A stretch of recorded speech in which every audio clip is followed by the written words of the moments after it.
This is Fam Electric Ghost, and we're live on the air with Coach Yana. And I want to welcome you to the Fam Electric Ghost podcast. How you doing today? I'm doing quite well. I'm excited to be here. How are you? I'm doing fine. It's just interesting to talk to people live. Been doing it since 2016, as we discussed, and have over 1,200 episodes. But it's just I like to talk to creative people who are in all walks of life. So we're going to talk to you about a couple of things. One of the big topics we're going to talk about today is the art of confidence, creative tools to help children grow. And so, welcome to the Family Like a Ghost podcast. And we'll kind of start with we always ask every guest a couple of questions. What motivates you and why do you do what you do? Oh, that's a really good question to start with. So, what motivates me at this point is seeing the children grow. I literally this morning just got a new review from a parent, and she mentioned that in the review that her child was shy. And I never, ever, ever would have guessed that this particular child was shy in personality because from day one, she's just been like a motor mouth of the South, which is a good thing. So Hmm. seeing the growth of the children and then hearing from the parents like, oh my gosh, they're noticing the growth and the difference in their confidence and capabilities. For me, that is definitely why I keep going. And what motivated me is I am a big sister, like just organically, because I have younger siblings. But I also know that not everybody has access to a big sister or like a big sister that's like me. Like I take that role very, Hmm. very seriously and always have. And so I am motivated by the me that wished that I had a big sister, the me that wished that I had the person like myself who could help monitor emotions and regulate emotional intelligence. And or I'm angry. What am I angry about? Where is this coming from? So I am motivated by my own personal experience, and the children that I interact with and their parents just make every single moment worth doing. So yeah, it's the parents, the children, and my own past experience as well. That's interesting because I always talk to a lot of people that like to kind of pay it forward.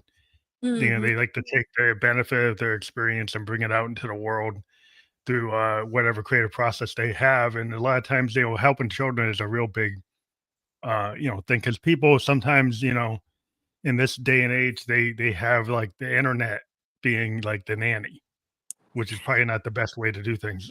Just like, when I'm a child in the 70s, people had the TV be the nanny. Yeah. And, back then you had Sesame Street or Electric Company, maybe it was okay, probably not, but at least you had that. Now we have like so many things that maybe, that's a little too wide open. Yeah. No, I definitely agree. And that's also why I have like the Roblox Oh, clubs I because lost your audio for a second. can you hear me? Yeah, your audio left. Oh, jeez, Can you hear me? your audio. I can hear you, but I don't know what to do. Can you hear me? Uh, I don't know what to do. Hello? Can you hear me? Yeah, I don't know what happened. I I Yeah. can Oh, hear what's going you. I don't know. Um, I don't know what to do.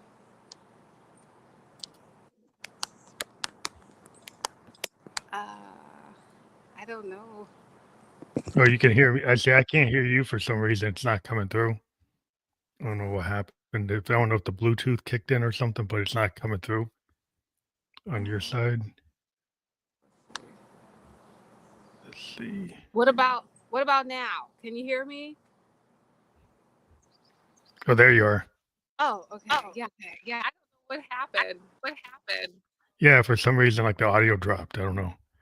Okay, well, I did turn the Bluetooth off, so maybe one of my AirPods connected or something. But I Yeah, was yeah, it was probably that. yeah, I was just saying that that's also why I started the Roblox clubs because a lot of parents don't realize that anybody with the internet has access to Roblox, and so children could be playing with adults or like anybody in the whole world, and parents don't even realize it. So I think, like you said, back in the day when it was just the TV, it was still like, okay, maybe you shouldn't have the TV as the nanny, but there's always so much you can access on the TV, but on the internet, Yeah. you can access anything, and children are on the internet for hours and hours and hours and hours unmonitored, and it can be really dangerous. So that was a big, Yeah. Yeah. There's a lot of predators, out there on the net. especially like on Roblox, because they know it's a children's platform, and I have seen a lot of children end up in not so great, unfortunately, situations because they're like giving their addresses to these people. So at least if they're playing with me, I can like watch them. Like, let's not do that, guys. Yeah, because people don't realize how unsafe it can be because, you don't want to give your direct, location information. And, even have adults make mistakes, in terms of like, oh, I want to sell something. And then having people come to your house is like, maybe that's not the best thing to happen, you know. Exactly.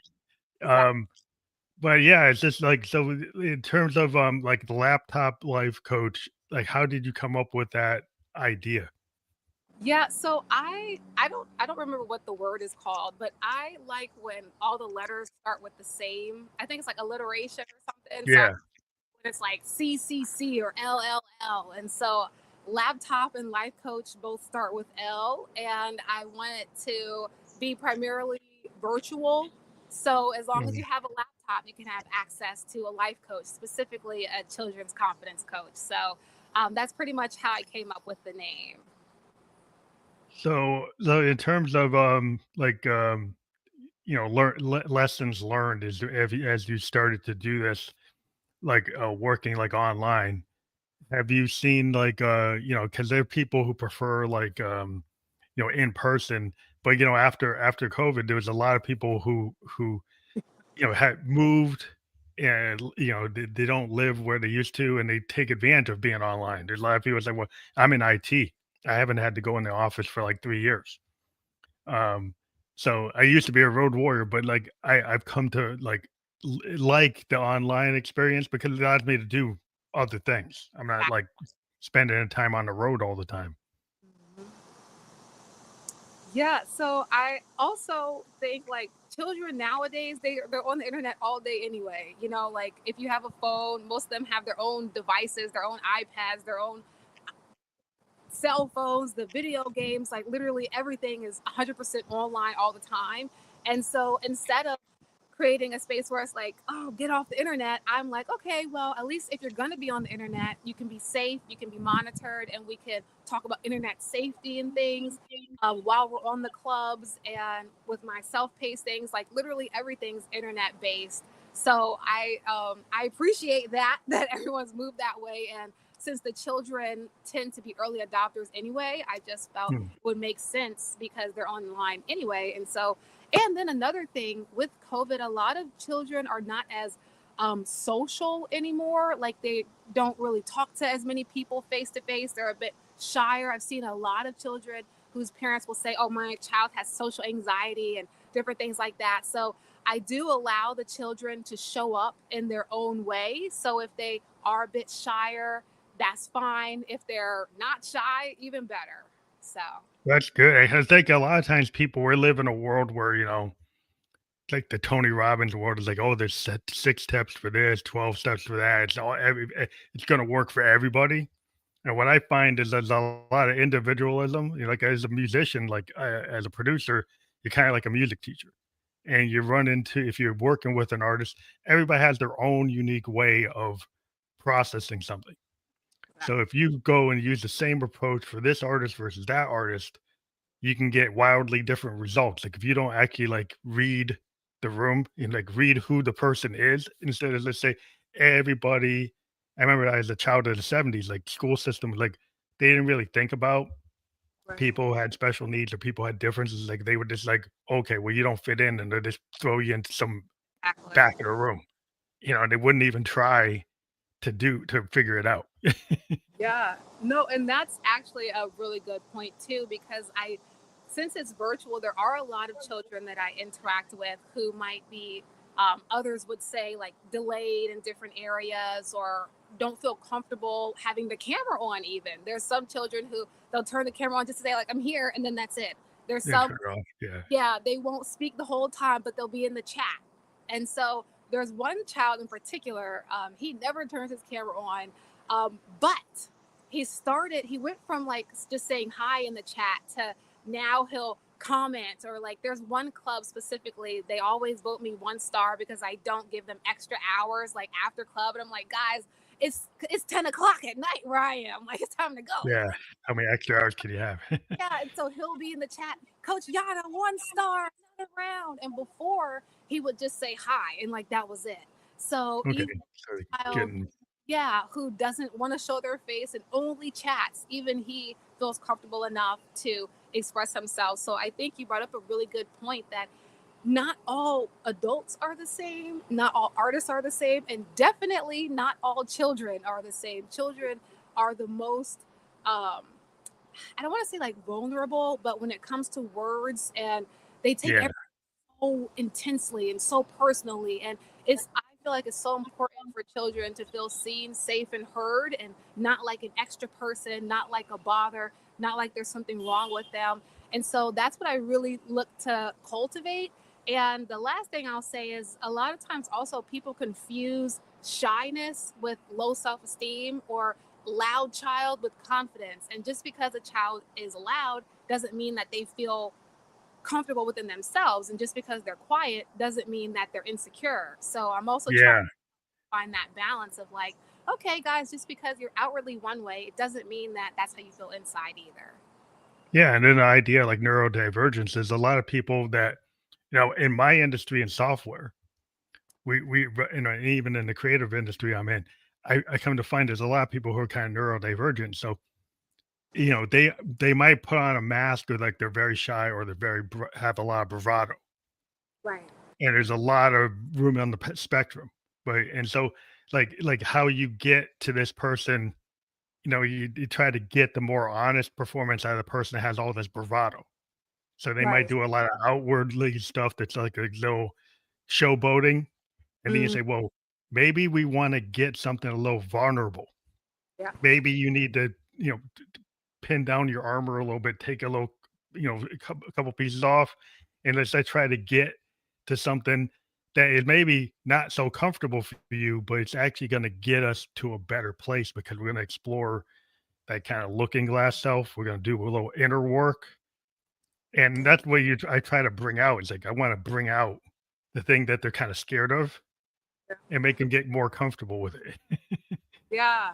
And I also agree because I was the child who was louder. Like I can talk a mile a minute about anything under the sun. And so another thing that I also had to learn, and that I instill and working to instill in the students that are like myself, is that getting them to know that other people have thoughts too. Other people have opinions that they want to share, because a child like I used to be, you can tend to take over the whole conversation. And especially Mm, virtual space, those quiet children can just be totally ignored you because, get run over.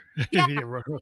every time they talk, the other one's like, oh, wait, wait, wait, but I have another idea. So I can also resonate with that aspect of like, all right, I know that what you have to say, young Coach Yana, young Yana, I know what you have to say is important too. And if you just wait 1 second, I also want to hear from someone else, because on the flip side of that, those talkative children are always told that they talk too much. Because I know what that's like. They're always told that they have too much to say. They're always told. So when they feel safe, then they just blah, and they Yeah, to go off. Yeah, it's like it's just coming out.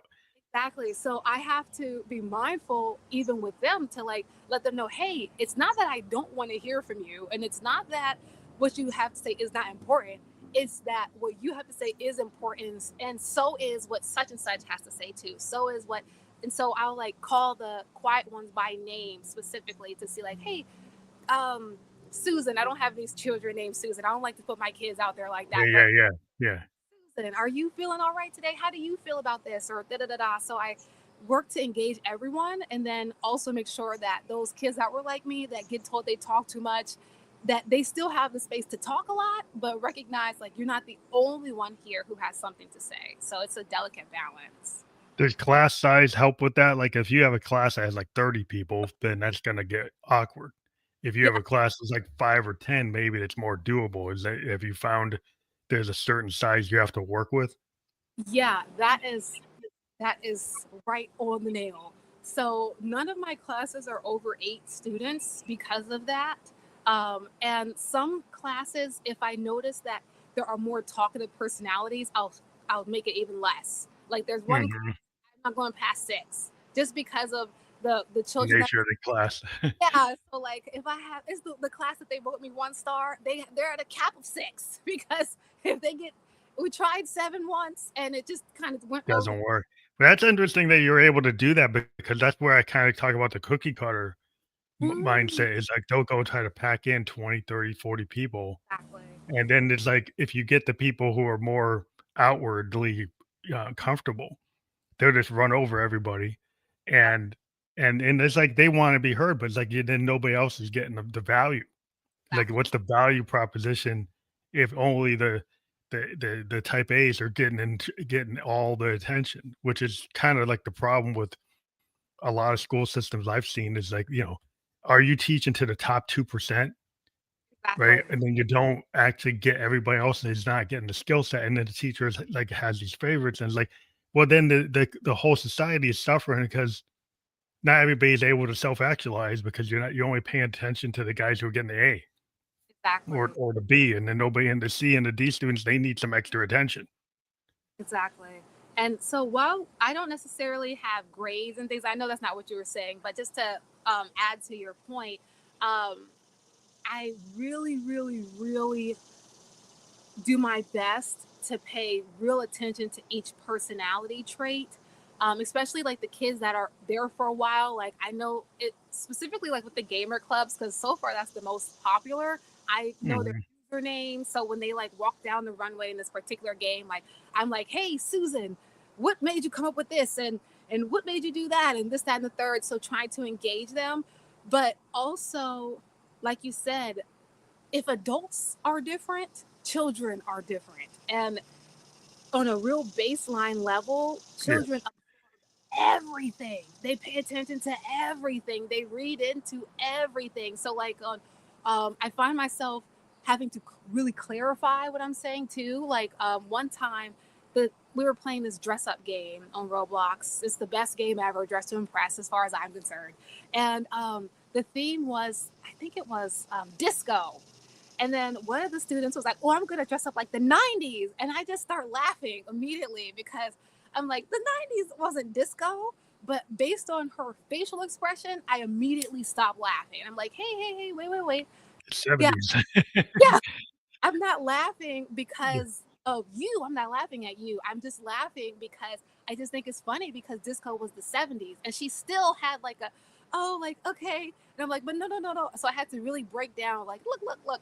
It's not you I'm laughing at. It's just because I feel more older because the you didn't realize the time. And so after I explained yeah, yeah, just to the time point where sync, yeah. she got it, then I was like, okay, we can move on to the next conversation. And she kept saying, "Oh no, I'm okay." But I'm paying so much attention to everything that I kept reiterating, "It's not you, it's not you." And then she finally, I saw her shoulders change, and I was like, okay, she's back. And so then we, She got it. yeah. So even something small like that, where I just thought it was funny, she Yeah, it can affect adversely, yeah. exactly. So that is a little bit of a challenge, but it's not so bad because like once I get to know them, I can see, oh, she feels a type of way, or like another class, they're really competitive in there. And so sometimes like one is feeling the competition and then they go a little too far. So I'm like, oh, I gotta catch that. Let's be nice, guys. Let's bring it back. So it's a constant while I'm even though I'm playing with them and enjoying, I'm constantly paying attention to their faces, the ones that have their cameras on, constantly paying attention to Mhm. their body language just to make sure reading temperatures, is everyone okay with the competition today, or because sometimes the most competitive one might be having a bad day, and so the normal stuff that wouldn't impact them today is the biggest thing on the world. So I have to Mhm. all of that, but children don't hide their facial expressions, so it's not hard to tell when they're not. No, yeah, it's good to read because I think it's maybe, people aren't don't have that situational awareness that you have, and they're kinda stuck in their paradigms. Like, if you get people who are like they, it can happen if like you get your master's degree and your PhDs, you get aligned to the theory, you get Right. aligned to the concept, right? But then when the present moment happens, you're so hung up on the concepts or the archetypes that when it's something's different, you kind of either dismiss it or you don't handle it. You don't seem to be able to, like, I kind of take it as like a jazz musician can, like, there's no bad note, there's an opportunity. They Mm. can kind of adjust to the moment, where a classical musician, they're reading Bach or Beethoven or Chopin, and they have to go exactly what was on the page. Oh, They I can didn't know. play with the dynamics, but they gotta know what the next note is, where a jazz musician doesn't have to know what the next note is. They can actually go and play with it, and it doesn't freak them out if they see something different. They Wow. know how to respond to it. I love that. And you actually bring up a good point because I don't have a degree in children's minds or anything like that. I have a degree in marketing. So it's slightly different from confidence coaching, but I have a lifelong of being a person who wished she had a big sister. And then I have like, I think like 15 years or no, definitely. Oh my God. Don't hope my sister doesn't see this. I have another sister between there. So like 20 something years of being a big sister. So I have that boots on the ground experience. Uh, Yeah, organic experience, like life experience versus like book learning experience. And this is where people kind of, I was reading about this guy. It said like music theory sometimes ruins creativity in musicians because they get stuck in the dogma. mm, Where a lot of most famous musicians never went to Berkeley, never went to some yep, academy, and they went and did something that the theorists would have never done, like exactly. a Miles Davis or a Hendrix, or like a Herbie Hancock. They went and did things that were beyond the theory. Yeah. They actually took they went different paths. They kind of like say, well, regardless of the theory, or like blues musicians, they Yeah. weren't taught; they were self-taught. Yep. And they went directions that you wouldn't normally go because they didn't feel the constraints of the canon, Yep. you know? That's true. And it also resonates like as an artist because I am like a painter and things as well. I didn't go to like to school for painting and artistry and anything like that. And one of my friends, he's like really into design and things. And he was saying how in like art schools and things, they'll tell you you have to mimic somebody else's style before, and then you alter their style to create your own Yeah. style. But then it's not really your style, it's your version of somebody else's style. So I totally agree. And then also what you mentioned about the school system, one of my big goals in life is to have my own 24/7 school. So like slightly boarding Mm. school, but like daycare, but just 24/7 school in general. Because I agree, I don't think it makes sense the way that traditional school systems have been set up. And I can go down a long rabbit hole Yeah. about That makes a lot of sense. but like, even the fact that you have to be there like 8 when most parents have to be at work at 7, 8 o'clock, like that doesn't make sense to me. Or like when school ends at 3 and parents are still at work until 5, 6, Yeah, 7. it's kinda based on a real old, I mean, some of these school systems were based on farm schedules. If you actually go look at, like, why they were done the way they were, it's based on the way the farm worked, I didn't know that. right? Or the way the old factories worked, right? And it was based on, like, a society that we're not even in anymore. Exactly. Right? So why do you have a structure that's based on 19th century stuff, and we're in the Exactly. 21st century? Yeah. And then like when you hear, so I'm also, you asked what motivated me as well earlier. I'm also really motivated about protecting children's innocence and their imaginations because imaginations create visionaries, create critical think. Mhm. Sorry about the traffic thing, but create That's fine. thank you. Independent thinkers, critical thinkers, problem solvers, solution identifiers, and then their innocence is something that you can't get back. And I've seen, and from when I was in school, I know because there was a few teachers at my school that a rumor had it. This was when I was in high school, but rumor had it they liked the students as well. If you catch what I'm saying, and Yeah, so yeah, yeah, yeah. lot of that in the school systems. So there's parts of me that is like, if this is a place that parents are supposed to just leave your kids for hours and hours, you It should has be to be safe. exactly that they're going to be safe. If a child is being bullied, that someone's going to do something about it, not just like, oh, slap on the wrist. Like there was a little black boy who was hanged in the bathroom by his book bag by some older kids, and the teachers like that's unacceptable. It's you can't. Yeah, unacceptable. Yeah, the bullying, I think I like the bullying that happens. And because sometimes what I found in school, I'm more of an artist, and there was a lot of leeway given to the jocks, Yes, given to the sports kids. And so if they like the quarterback or the whoever's on the soccer team, the lead player, they were able to get away with bullying kids yeah, just because the parents and the administration was so concerned about that team winning that they allowed those kids to bully like the art kids or the neurodivergent kids or the kids that were in the special needs classes, and they didn't really give it equal weight. If one of those superstars did something, they didn't really get in trouble. So it sets no. up a bad dynamic, you know.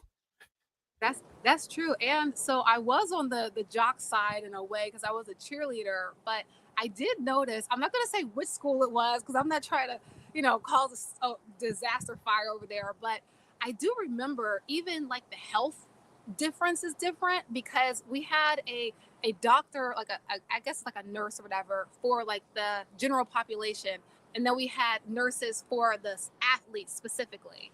So I remember one time I wasn't practicing, so I went to the regular nurse. I was having a full blown asthma attack in the nurse's office, like full blown. They did not see me. I'm sitting there like, in the Oh, geez.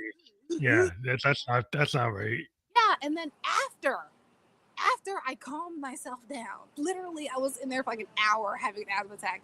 After I calmed down, they finally saw me and was like, "Oh, what did they say?" They're like, "Oh, it doesn't seem like you're having an asthma attack." And I'm like, "Well, because I've done now. It's been Yeah, enough." he went through it. And then I Yeah. guess well, after that experience, I was like, I'm never coming back to the regular nurse again. So after that experience, I ended up twisting my ankle at a weekend thing at the beach. So it had nothing to do with school. I came back. I went to the athletic nurse, and they wrapped me up. There was like I was in and out in 10 minutes. But when I was having an asthma attack, I was stuck in there. So it's Yeah, it was interesting just because like there's a prioritization of like what's important. What who do they find important, exactly if over and they don't even realize what they're doing a lot of times. If you actually call them on it, they'll say there's no difference. right. Most of the time, they'll try to say, "Well, there's not a problem. They're not doing preference." But you can, we can get into that. But I think it's interesting that what you're doing is to make very immersive, customized, empathetic, and you're reading the room, like I said. I think that's super important because I think people don't really listen. Yeah. Like you said, it's like people kind of listen gently.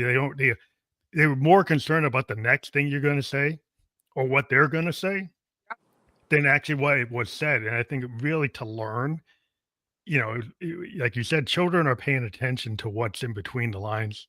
Yes. And if you really don't care, don't take care with your words. Mhm. Parents that can get accused of this, people in administration, people, adults, they don't really think about the things they say because, oh, now they're children. Yeah. Yeah, yeah, it's like, well, I think you need to change that mindset.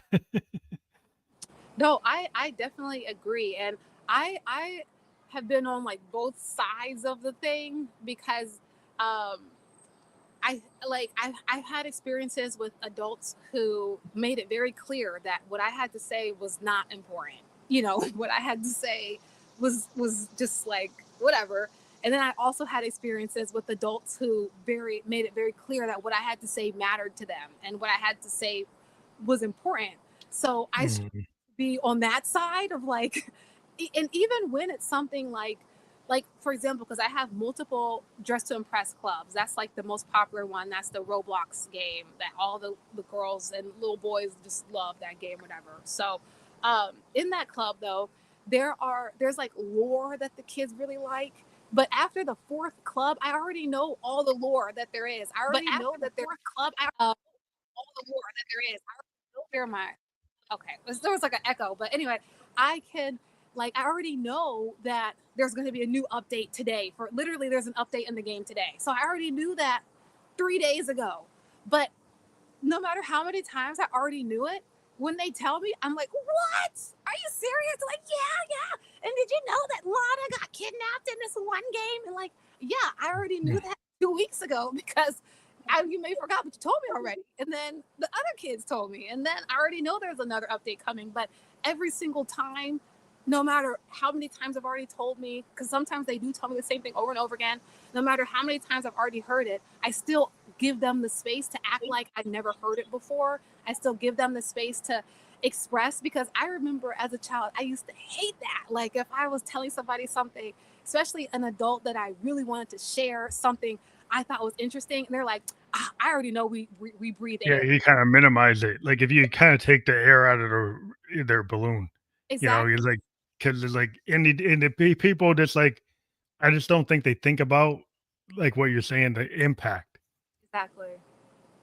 And Exactly. it's just like stepping back because everybody's moving so fast in today's world that people don't take the, I come from a world in the 70s that things are a lot slower Oh, in terms of like, people could read 300,000 word books where oh, we had like 4 channels on the TV, not a lot of distractions. So people would stay in something. You'd stay in that book. You're not going to get pinged by TikTok. So you're mm. actually gonna read the book, right? That you're gonna actually not channel surf because there's only 4 channels. You're gonna actually stay on that show and actually watch it. Yeah. So I think sometimes today we've got so many distractions that people just wanna just be very dismissive. Yeah. And like to your point, because I used to I wasn't in the 70s, but like I would like pick a show and then that would be what I watch. But like now my siblings, even me now, like I might be having a show on my iPad and I'm on TikTok on my phone. Or Yeah, like yeah, we're all over the place. everywhere. And then like you said, everything's so fast. You have microwaves now, we have air fryers, we have instant delivery. Like if I order something from Amazon and it's not here the next day, I'm like, what is Where going is it?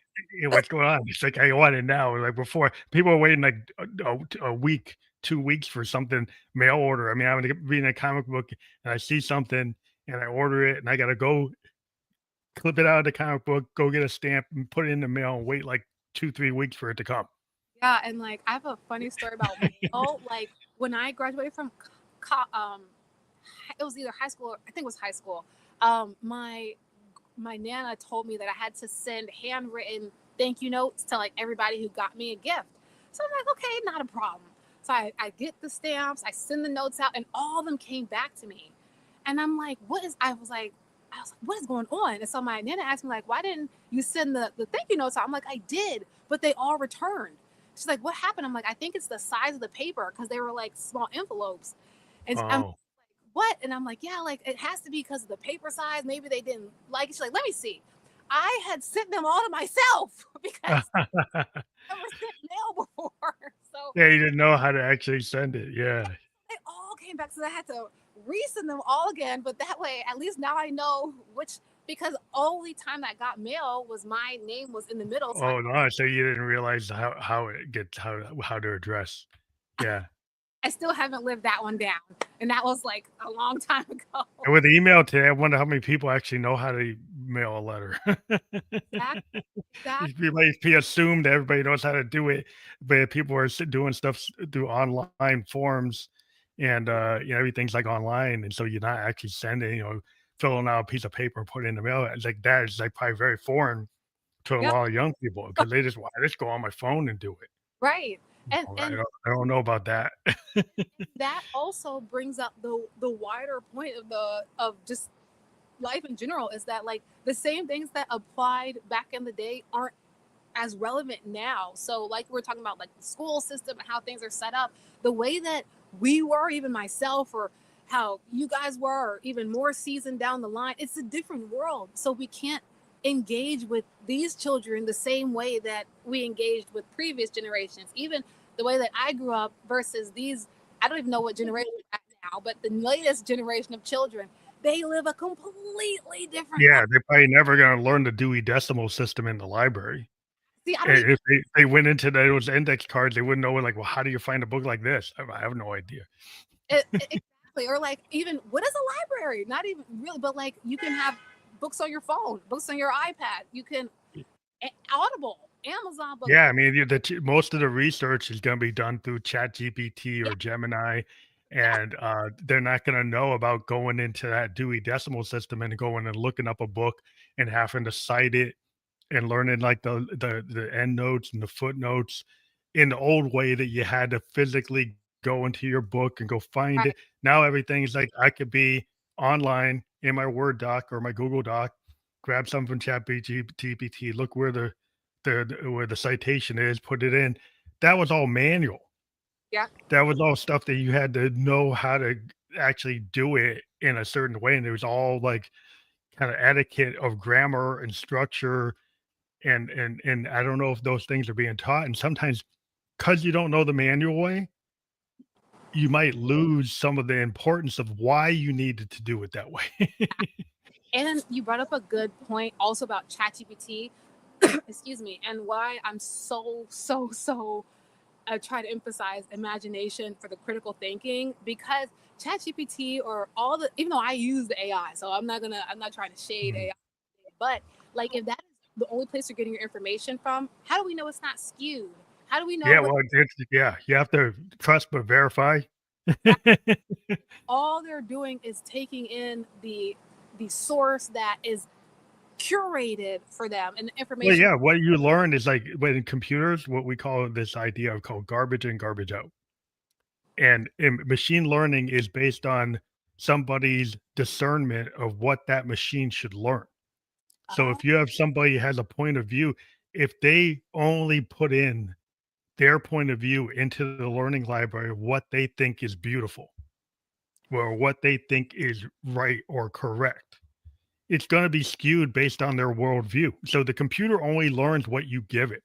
I didn't know So if that. you don't give it, like, so say, let if you were talking like political science and you never teach about like socialism, capitalism, feudalism, but you put a priority that I'm not really going to study socialist structures or communal structures or indigenous societies. I'm not going to put a lot of value on that. I'm only going to put value like at Rome and Greece and Europe, and I'm not going to look at Eritrea. I'm not going to look at stuff that happened in Africa or Central America with the Incas or the Aztecs. If you don't value that, then it's not going to give you a societal point of view, which is very skewed. Yep. And then when you see what this is what's right, well, that's because the person who put it in said that that was what's right. And then like there's already like sometimes the content as well that is pushed towards the youth is infuriating to me.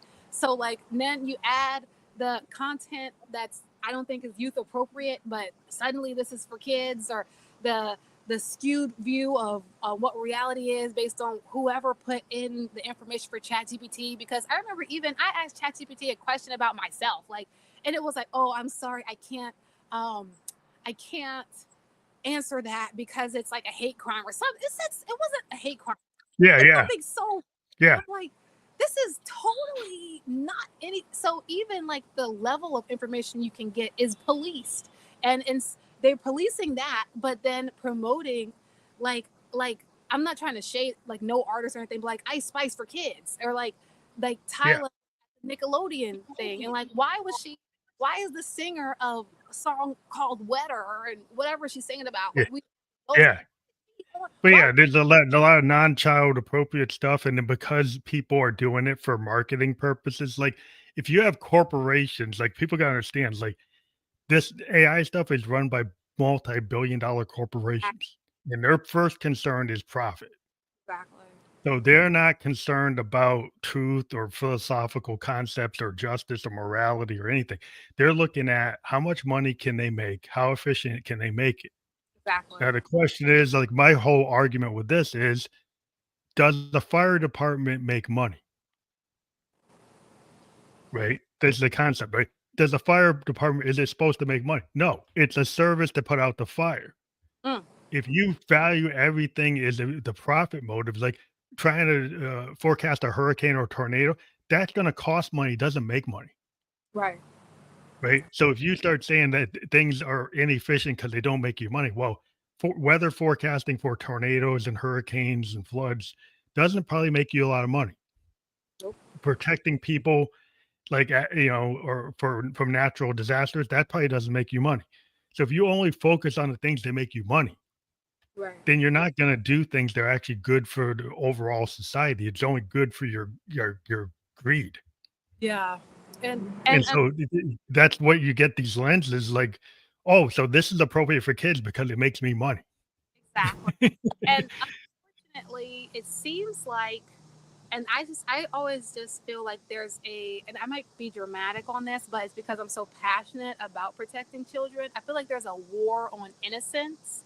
I feel like at least when I was growing up, there was a teenage phase, there was a preteen phase, there was a young child phase, and there was like a younger but older child. Like you had all the phases, and Yeah, young adult phase versus like, just like, what's a child appropriate, age appropriate stuff. but now, like you go into the stores, there's kitty crop tops, and it's like, what does a 5-year-old need a crop top for? Why is a 10-year-old walking around in super short shorts where you can see Well, yeah, it's all in, if you think about the internet and influencers, it's all influencers that, that's driving the marketing. exactly? So the influencers are kind of like you're getting a filter Yeah, that's very kind of hedonistic. yeah, It's all about like surface level stuff, what you look like, yeah, the attractiveness or sexuality of it. It's not about like, to me, like a child appropriate book is like Charlotte's Web or Trumpet of the Swans or something like that, exactly. right? You want to teach a kid about like, Other mortality with Charlotte's Web. It's like it's a really great story. It'll make you cry, right? Trumpet of the Swan. You get these classic books, and there's reasons why they were in the canon. right, And then you get somebody maybe wants to market something because they're an influencer or they're some sports figure, and they come in, they do something that doesn't have any real value other than it's flash. exactly, It's got a hook. It's popular. Just because something got a million views doesn't mean it means anything exactly. other than they got a million views. And and that's why, like with the influencer side, like you see my edges aren't laid down, I got braids in. That is partially like I used when I was in college. You wouldn't catch me outside without my edges swiveled and dead and down. But I I think, like, how can I tell the young child me that I'm looking at as my students, regardless of what color they are? How can I tell them that what they have is enough when I'm trying to alter what I have? Because You're trying to do, yeah, the most. You're yeah, trying to do the most. want them to see, like, well, if Coach Yana is fine with her frizzy edges, I can be fine with my frizzy edges because I'm black. My edges don't lay down naturally. It just is what it is, and that's okay. Yeah, Like Beyonce yeah. I said, remember like back in the day, it was like during the people with black is beautiful phase, where exactly, everybody stopped doing the perms and going like afros and wearing dashikis, and I remember all that. And it was a phase because then everybody went back to permanent and doing every whatever. But it was like the idea was like, why can't you have some pride in that? Why do we have to like, conk our hair? Why do we have to do that? You don't have to do that, right? That you could just be natural. and you But can't there's a but now it's still gone like back around. It's like, oh, you can't be natural. exactly. And I wear wigs, so I'm not trying to like shade nobody. I wear my hair straight. I will, wear a Well, slick. it's a choice what you want to look like at the time. Exactly. It's a choice. It's not that I have to. And because I went through as a cheerleader, we had to have our hair straight. We had to have a certain look. Like it was very, very, very. So I went through a phase like after college where I wouldn't come out the house without a certain look. I wouldn't come out to this, like, and that felt weird. And so now that I can do what I want to do because I'm not cheering, I'm not on nobody's team. If I want to cheer, Yeah. cheer squad virtually, and we can wear what we want to wear and have our hair how we want to have it, because at the end of the day, um, black people and people of color, our hair doesn't is not always straight, and that's okay. We No. don't. It's kinda like we've been kinda taught by a master to kinda denigrate ourselves because that was it was like there was a reason. Like, if you I can make you feel bad about yourself, then you're gonna be hung up in that loop and not think about how I'm actually treating you Come on. or how what your situation is. So there's a lot of things that are distracting. Yeah. And and I studied like politics about power structure, power dynamics. You tend to divide and conquer. If you can get somebody in their psychology to be at war with themselves, Ooh, they won't be at war with you. ever. They won't even know what's happening. That's true. And with It takes a little bit of thought, critical thinking to not get caught up in what they want you to get caught up in. exactly. And honestly, like it took me a while to even do the Dress to Impress club because I don't think that the outfits on Dress to Impress are child appropriate, if I'm being honest. Um, Mhm. I also know that the children are already there. So my thought is if I can get them where they are, perhaps I can still instill in them philosophies. There's a plane going by, but Yeah, philosophies and thoughts that I want them to have. So yeah. You can try to guide them and exactly, still guide them from where they are to exactly, maybe have a wider range of, like, expansive thinking exactly. so Because they don't get stuck. in my perfect world, even though I love playing Dress to Impress because it's a fun game, but in my perfect world, I would change all the outfits in Dress to Impress and make it kid appropriate outfits because, like I said, to me, I don't even wear the things that they have in that game.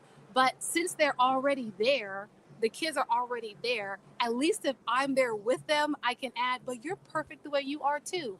You're beautiful right now as well. And because the things, I'm not gonna put their business out there, obviously, but there are some situations where they will say things that I'm like, oh wow, and this is why I'm doing this club, and this is why I have to be here because they have to Mhm. know you don't have to look like this doll that's walking up and down this runway. You don't have to look like these influencers that are don't even look like themselves because Yeah, they well, they're probably getting, like, somebody's going to Adobe and changing the filter and changing, like, the frame and, altering the picture because that can be done, you know?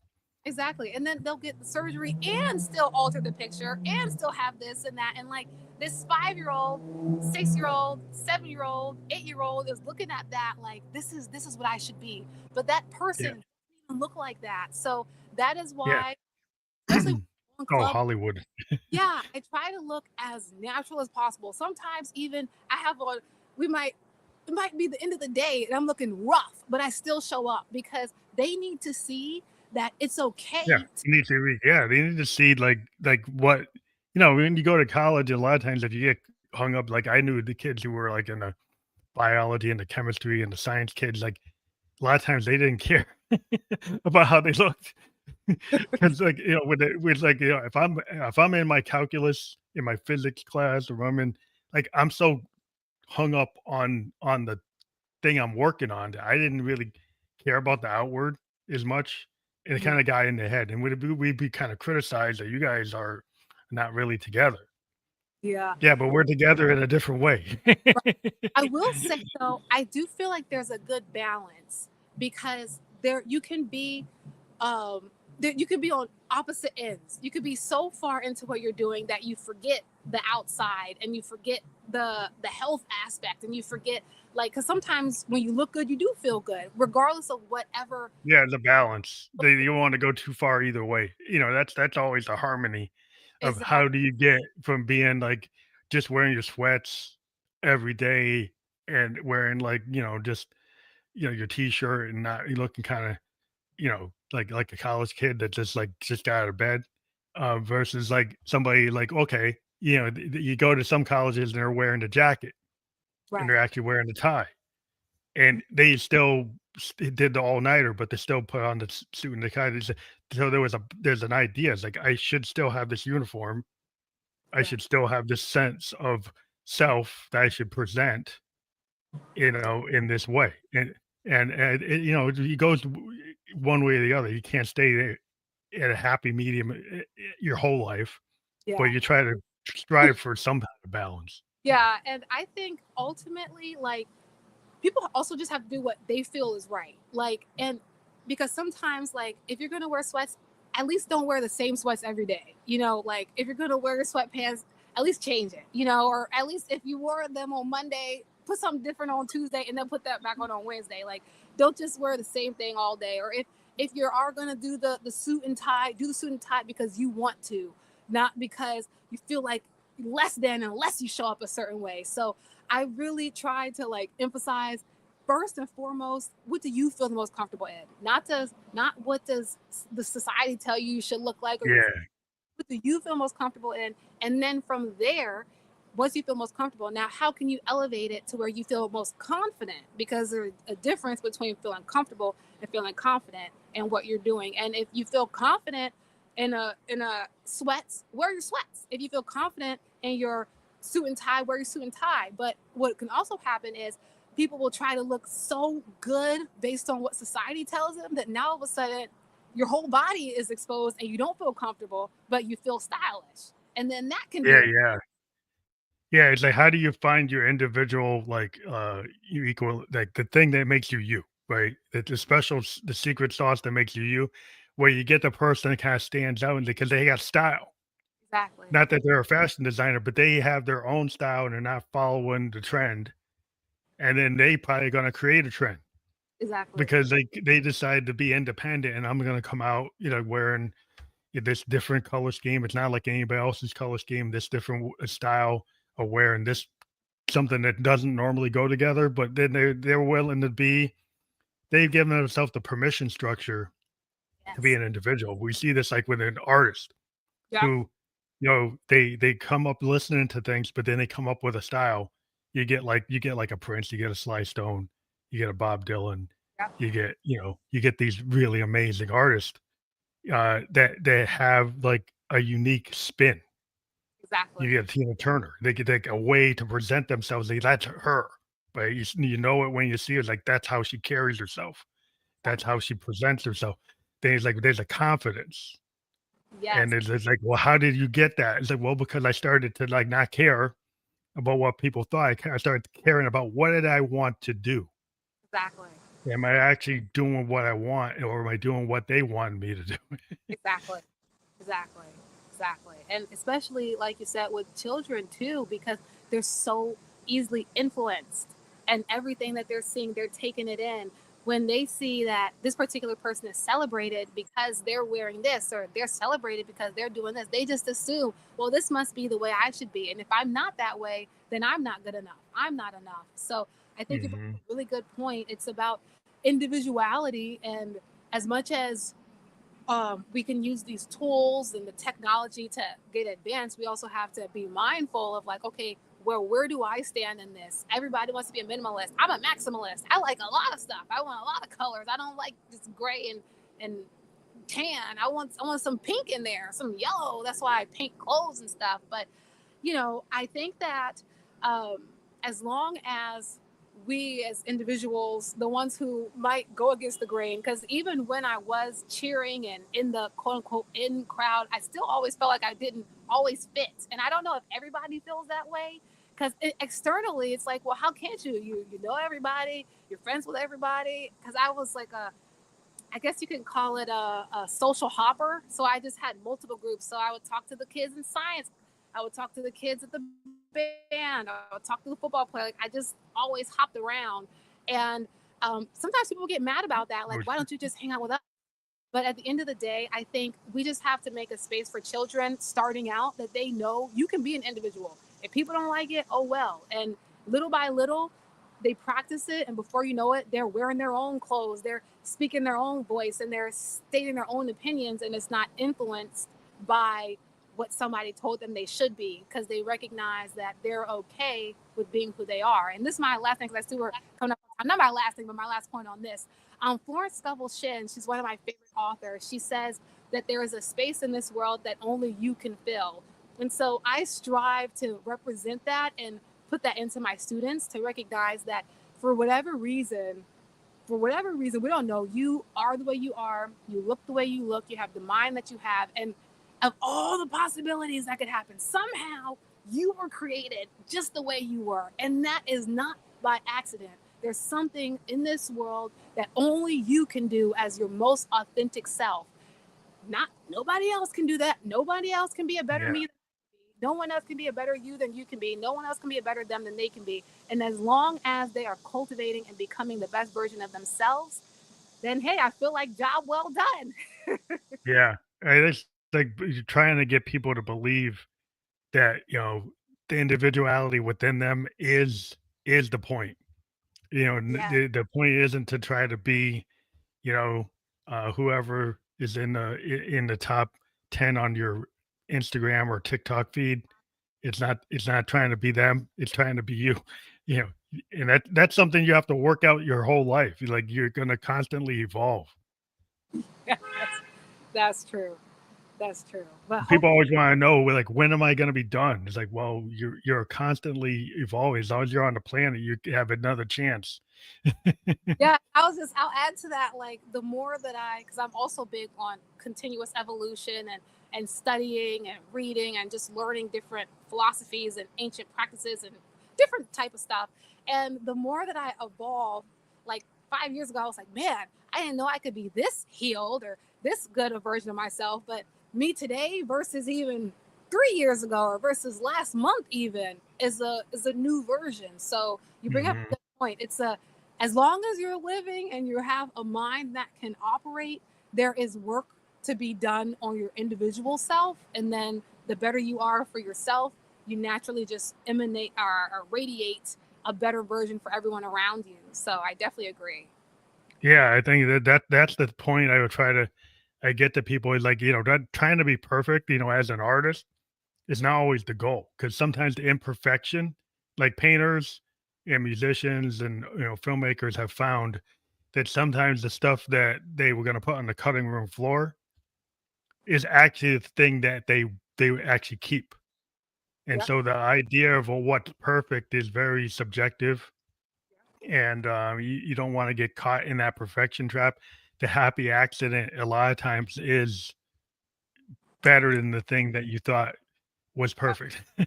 Yeah. Or when you do it and you finish, and then you go back and what you worked on is gone. And then instead of sometimes I'll be like, oh my gosh, I just did that whole thing. And then when you do it again, it's even better the second time. So Yeah, agree. because you didn't lose anything. Like everything you go through, you went through on for a reason, even if it didn't feel good. Hmm. I think the next moment that happens is because you went through it, right? And so you actually have it's actually important that you actually went through it. Yes, yes, yes, yes. And like so many experiences, like even to be frank and candid, me becoming a confidence coach, it wasn't necessarily because I was in a good space in my own life. It was because I was like I had a complete factory reset and everything Mhm. went to the trash. And I was like, what am I gonna do? Like instead of trying to force something and force myself to be this and that, like what do I actually enjoy doing? And because of struggles and my own depression that I experienced and my own feeling lost, I realized, oh my gosh, I was going somewhere that my soul didn't feel like it belonged. I was going somewhere that my heart wasn't feeling fulfilled. And so I started all over. And then I started working with children and realizing, oh, that's why nothing else worked. That's why I kept feeling like something was missing. It was because I wasn't doing what I was supposed to be doing. I was trying to be a social media person because that's what Instagram said. You got to help other people. That's so once I had a kind of a mental break, it was when I was able to find what made me feel good. So you're right. When things happen that are challenging or scary or don't feel good, sometimes I feel the universe redirecting you like, hey, you might be doing something, but perhaps look at it a different way. And had I not had that depression, had I not had that mental break, I wouldn't be here right now. And I'm so thankful for it now. But I wouldn't want to do it again. So there's that. Yeah. Yeah, I mean, I think that's the kind of path in life that, like, the calm sea doesn't make a good captain. If you're like, if you've like a ship captain, you've only navigated calm seas. Like, I don't know if your crew's gonna want to be with you when you have to go through an ocean that's not so calm. I'm on with it. I need to put that on a t-shirt or something. That was good. Yeah, because it's like that's the way life is. Like life isn't always perfect. We strive for safety. We strive for the happy days, but in order to get to those places, sometimes you have to work. Yep. and the work is like it's constant. And when you're always asking, "Oh, did we get there yet?" It's like, well, we might have got to this specific destination, but we're not all the way there. Exactly. Exactly. Exactly. And then I'll But just just to because I just had to piggyback on that because that was a really great point. And I finally am getting to the space now where it's like if there is something that's going wrong, instead of like fighting and trying to go against the current, I'm like, okay, all right, this is what's happening now and how can I work through it? And part of that has also made it easier because sometimes people are like, well, how are you still working on yourself and you're supposed to be helping children? Or how are you still evolving and you're supposed to be a confidence coach? It's like, just because you're still evolving doesn't mean you're perfect. Just doesn't because, mean you can't do the work. I mean, yeah, we're all human beings, and we're never no, complete, with our evolution. And there's always somebody that might be better at doing something than you. Does exactly, that mean you shouldn't do what you're doing? Or that you like every day there's an opportunity to adjust and exactly, evolve and correct and maybe say, hey, that actually is better. Maybe work on that and maybe make it expound on that. So I think yeah, it's like if you just keep everything in, then nobody's gonna know anything about what's going on. Right. So every hmm, time you throw something at the wall, there's a problem where somebody could hate it, somebody could criticize it, but that's fine. We're like, oh, what are they doing? For all the people that criticize the things that you do, it's like, well, what did they do? exactly, exactly. Yeah, because the biggest critics are typically the Twitter thumbs. They're typically the people who, like Dr. Seuss says, those who care don't matter, and those who matter don't care. And I'm not saying that those people don't matter because I don't want to be my intent is never to hurt anyone. But the point is Mhm. that in my own personal experience, those who judge the harshest, those who have the most to say about how horrible you are, 9 times out of 10, from my own personal experience, they're doing way worse behind closed doors than what you are doing and living your authentic truth. And okay, this is my other thing. I told you I can talk and talk and talk. Another thing is, I think it's important that children and people in general recognize that just because you're evolving doesn't mean, like you said, that you're done. Doesn't mean that you're going to be perfect. It doesn't mean that everything's going to go right. You're always going to be learning, growing, and developing. And even though you're doing that, it doesn't mean you're not good or not worthy or something's wrong with you. And just understanding and accepting that life is a journey, your path is individual and your own is very helpful, especially for kids. Yeah, because I mean that's the whole. You want to make sure people don't think they're just a know-it-all, and they can't go any further. Because that's a trap. If people get stuck in the trap of they just get into their lane and they get into a comfort zone they can't handle. And this world is so dynamic nowadays that if you get stuck in the thing that feels comfortable, like you're gonna get hurt Yep, if you aren't willing to understand is like that comfort zone is actually not gonna keep you safe. exactly. So that's to teach people that having a little discomfort as an artist is how you continue to be an artist. Exactly. That like if you were just sitting there like, well, then you're just living on the resting on your laurels. You're just like that. Maybe you're not producing anything anymore. That's fine. But like if you're gonna still be in the game, you're gonna have to have some moments that are not exactly going the way you wanted them to go. Exactly. And that's not wrong or right or bad or good. It's like it is what it is.